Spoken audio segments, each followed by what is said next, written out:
कैसे हैं आप सब लोग।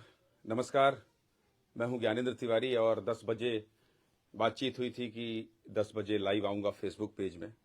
2 मिनट इसलिए लेट हो गया क्योंकि हनुमान चालीसा पढ़ रहा था। पिछले 12-13 साल से हनुमान चालीसा पढ़ने के बाद ही अपने दिन की शुरुआत करता हूं।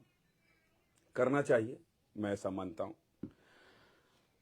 बहुत सारे सवाल, बहुत सारे आरोप, बहुत सारी बातें हो रही हैं। उन बातों का जवाब नहीं देना है। पहली बात तो ये कि मौज में रहना है। किसी सवाल का, किसी आरोप का जवाब देने के लिए मैं नहीं आया हूं। मैं बस ये बताने के लिए आपको आया हूं कि आप आज एक धीरेन्द्र शास्त्री नामक आचार्य की चर्चा कर रहे हैं। आप बागेश्वर धाम वाले आचार्य धीरेन्द्र शास्त्री की चर्चा कर रहे हैं और आप इसलिए चर्चा कर रहे हैं कि वो अंधविश्वास फैला रहे हैं, ये आस्था है या फिर पाखंड है। ये चर्चा पिछले 5 दिनों से आप ज्यादा कर रहे हैं। आप ये जानना चाहते हैं कि ये आखिर है क्या। मेरा मकसद यही सवाल आपके बीच ले जाने का था। जब 1 लाख, 2 लाख, 5 लाख की भीड़ कहीं आए तो आपके मन में ये सवाल आना चाहिए कि ये क्या हो रहा है। मेरे मन में भी ये सवाल था कि ये क्या हो रहा है। यही जानने, यही समझने मैं आचार्य धीरेन्द्र शास्त्री के राम कथा में गया था और मुझे इस बात की खुशी है कि आज लाखों करोड़ लोग जिनकी आस्था है या जो अंधविश्वास मानते हैं या जो मानते हैं कि ये पाखंड कर रहे हैं, वो उनसे सवाल कर रहे हैं, उन सवालों का जवाब ढूंढ रहे हैं। कौन क्या कह रहा है इस पर मैं इसलिए नहीं जाऊंगा क्योंकि सब पर भारी ज्ञानेंद्र तिवारी का हैशटैग भी इसी देश के लोगों ने चलाया है, यहीं रहने वाले लोगों ने चलाया है। और जो सनातन को मानते हैं, जो हिंदुत्व को मानते हैं, जो भगवान राम को मानते हैं, जो बजरंगबली को मानते हैं, अपने देवी देवताओं को मानते हैं, उनका यह मानना है कि ज्ञानेंद्र तिवारी के समर्थन में उतरना चाहिए, ज्ञानेंद्र तिवारी के समर्थन में बोलना चाहिए।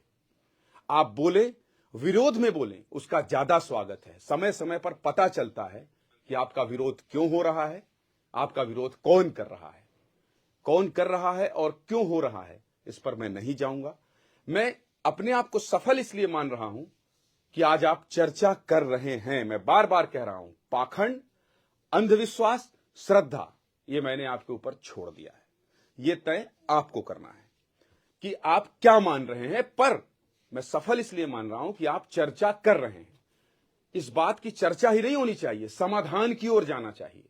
मैं बिल्कुल कह रहा हूं कि अगर लाखों करोड़ों की श्रद्धा, आस्था के साथ खिलवाड़ हो रहा है तो जो लोग बैठकर सवाल पूछ रहे हैं उनको जाना चाहिए वहां। मैं मंच पर गया और मंच पर जाने के बाद सवाल किया। मुझे लगता है इससे ज्यादा सफाई देने की जरूरत नहीं है। यह सफाई थी भी नहीं, सफाई मेरे मुंह से निकल गया। चूंकि बहुत सारे लोग जानना चाहते थे, बात कीजिए, बात कीजिए, बात कीजिए, आइए, क्या हुआ, क्या हुआ, ये सब मैं कई बार बता चुका हूं। आप खुद तलाशिए। मेरा मकसद था आपके बीच में इस सवाल को लाना, क्योंकि लाखों करोड़ लोग ये मानते हुए जा रहे हैं उनके दरबार में, आचार्य धीरेन्द्र शास्त्री के दरबार में जा रहे हैं। तो आप अब तय कीजिए, जिसको तय करना है वो तय करे और जिसको कार्रवाई करना है कार्रवाई करे, जिसको FIR कराना है वो FIR कराए। पर इस पर चर्चा हो रही है, ये मेरे लिए एक सफल उद्देश्य माना जाएगा जिस उद्देश्य में गया था। अब उन लोगों को, जिन लोगों ने मेरा साथ दिया, उन लोगों को हाथ जोड़ के बहुत प्रणाम, दंडवत प्रणाम।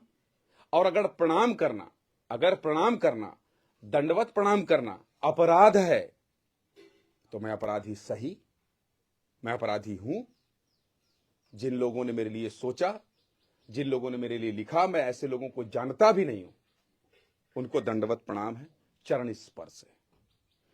आप क्या कहते हैं, इससे फर्क सच में नहीं पड़ा है। ज्यादा लोग जानने लगे हैं, ज्यादा लोग पूछने लगे हैं, ज्यादा लोग हालचाल जानने लगे हैं, थोड़ा फोन कॉल्स ज्यादा आने लगे हैं। बस यही हुआ है।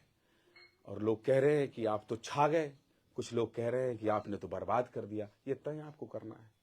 मेरा जो मकसद था मैं उसमें सफल हुआ। बहुत बहुत धन्यवाद। जिन लोगों ने सब पर भारी ज्ञानेंद्र तिवारी चलाया उनको विशेष धन्यवाद। जो गरिया रहे हैं उनका भी बहुत धन्यवाद।